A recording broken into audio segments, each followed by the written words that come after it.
ఆ భృంగి మహానుభావుడు, అపారమైనటువంటి శివభక్తుడు. సాయంకాలం ప్రదోష వేళలో తాండవం చేస్తాడు శంకరుడు.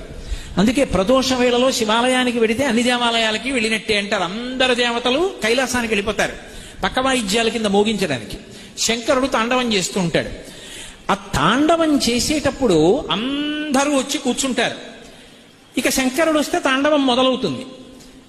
అందరూ వచ్చినా శంకరుడే వచ్చినా మొదలు పెట్టట. ఎవరికి కూడా మీరు మొదలు పెట్టండి ఇంకా అని ఎవరంటారు? ఎవరనరు. బెత్తం పట్టుకుని వస్తాట భృంగి. పట్టుకుని వచ్చి గాలిలోకి ఎత్తి హో అంటాడు.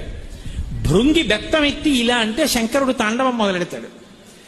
తాండవం చేసి చేసి చేసి చేసి అలా చూస్తాట భృంగి చాలాసేపు.